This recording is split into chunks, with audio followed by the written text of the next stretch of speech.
भगवान शिव, जिन्हें महादेव के नाम से जाना जाता है, त्रिदेव में से एक हैं। शिव का रूप अत्यंत सरल, शांत और प्रभावशाली है, जिनकी भक्ति पूरे विश्व में फैली हुई है। शिव पुराण एक ऐसा महाग्रंथ है जो भगवान शिव के आदर्शों, लीला और शक्ति का गुणगान करता है।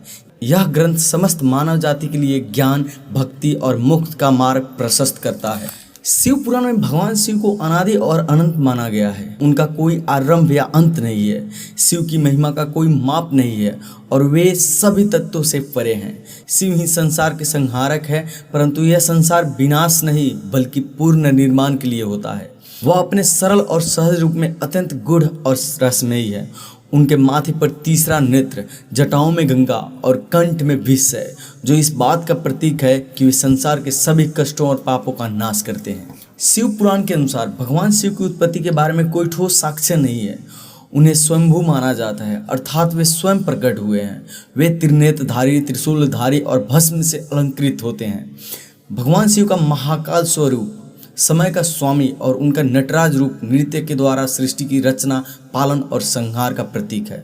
शिव पुराण के अनुसार ब्रह्मा ने सृष्टि की रचना की और विष्णु जी ने इसका पालन किया, लेकिन सृष्टि को स्थायी बनाए रखने के लिए शिव का संहार आवश्यक था। यह प्रक्रिया चक्र के रूप में होती है, सृष्टि का निर्माण, पालन और संहार। भगवान शिव ने संहारक रूप में सृष्टि को विनाश कर पूर्ण नई रचना का मार्ग प्रदान किया है। एक कथा अनुसार ब्रह्मा जी और विष्णु जी के बीच इस बात को लेकर विवाद हो गया कि उनमें श्रेष्ठ कौन है। तभी एक अद्भुत अग्नि स्तंभ प्रकट हुआ, जिसकी न कोई शुरुआत थी और ना ही कोई अंत। ब्रह्मा और विष्णु ने उस स्तंभ के अंत तक जाने की कोशिश की, लेकिन वे असफल रहे। तब भगवान शिव उस स्तंभ के रूप में प्रकट हुए और उन्हें बताया कि वे सृष्टि का आरंभ और अंत है। इस घटना से ब्रह्मा और विष्णु को भगवान शिव की अनंत महिमा का बोध हुआ। शिव पुराण में समुद्र मंथन का कथा महत्वपूर्ण स्थान रखती है। देवता और असुर ने जब समुद्र मंथन किया तो उसमें से अमृत के साथ साथ अनेक वस्तुएं निकली। उन वस्तुओं में कालकूट विष भी निकला, जो संपूर्ण सृष्टि को नष्ट करने की शक्ति रखता था। इस विष की तीव्रता से सभी देवता और असुर भयभीत हो गए थे और इसे नष्ट करने का उपाय ढूंढने लगे। तभी सभी ने भगवान शिव का आह्वान किया।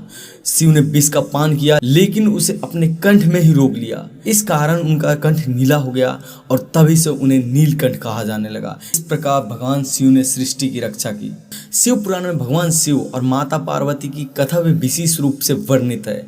भगवान शिव का विवाह माता पार्वती से हुआ था, जो सती का पूर्ण जन्म थी। सती ने अपने पूर्व जन्म में अपने पिता दक्ष की यज्ञ में आत्मदाह कर लिया था, क्योंकि उनके पिता ने भगवान शिव का अपमान किया था। सती के आत्मदाह के बाद भगवान शिव ने सृष्टि से विलग होकर गहन तपस्या में लीन हो गए। सती ने अगले जन्म में हिमालय राज के घर पार्वती के रूप में जन्म लिया।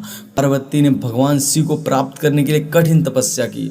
उनकी तपस्या से प्रसन्न होकर भगवान शिव ने उन्हें स्वीकार किया और उनसे विवाह किया। शिव और पार्वती का विवाह एक दिव्य घटना थी, जो समस्त सृष्टि के लिए एक संदेश था कि प्रेम और तपस्या से भगवान को प्राप्त किया जा सकता है।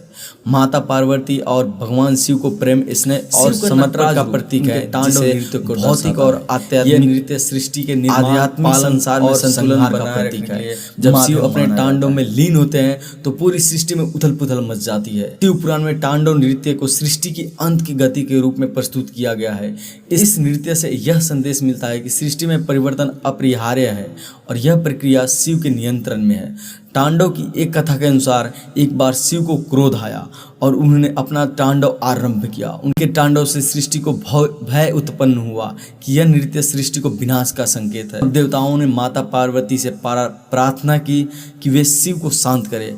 माता पार्वती ने अपने कोमलता से शिव को शांत किया, उन्हें तांडव से विराम दिलाया। यह कथा यह दर्शाती है सृष्टि के संतुलन के लिए शिव और शक्ति दोनों का आवश्यकता होती है। शिव पुराण में भक्ति का महत्व अत्यधिक वर्णित है। भगवान शिव को प्रसन्न करना अत्यंत सरल माना जाता है, इसलिए उन्हें आशुतोष भी कहा जाता है, अर्थात जो शीघ्र प्रसन्न हो जाते हैं। शिव का आराधना के लिए कोई जटिल विधि विधान की आवश्यकता नहीं है। शिवलिंग पर केवल जल चढ़ाने से भी भगवान शिव प्रसन्न हो जाते हैं। यही कारण है कि भगवान शिव की भक्ति पूरे भारत में व्यापक रूप से फैली हुई है।